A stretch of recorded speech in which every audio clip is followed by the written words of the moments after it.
Niat Yopi Balingga dan Oknis Faluk, terduga kurir senjata kelompok kriminal bersenjata, KKB, Organisasi Papua Merdeka, OPM, untuk menolong kelompok tersebut pupus.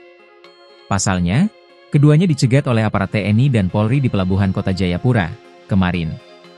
Dari tangan keduanya, aparat menemukan barang bukti sebanyak 16 butir amunisi kaliber 7,62 mm. Dikutip dari Tribun Papua Tengah, Satgas Damai Karten sebelumnya mendapatkan informasi bahwa kedua terduga pelaku akan menggunakan kapal laut dari Kabupaten Biak menuju Jayapura. Tim Satgas Operasi Damai Kartens bergerak cepat dan kedua terduga pelaku diamankan saat berada di dak kapal motor Sinabung.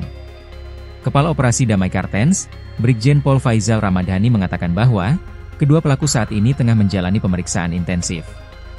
Pengungkapan ini menjadi bagian dari upaya intensif aparat dalam memberantas peredaran senjata api dan amunisi ilegal di wilayah Papua.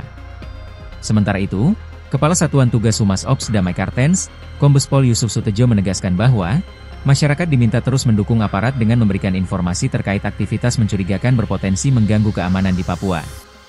Ops Damai Kartens memastikan akan terus meningkatkan patroli dan pemantauan, terutama di jalur-jalur laut dan pelabuhan yang rawan menjadi jalur distribusi amunisi ilegal. Proses hukum akan dilanjutkan sesuai dengan perundang-undangan yang berlaku, termasuk kemungkinan dikenai pasal dalam UU Darurat terkait kepemilikan amunisi tanpa izin.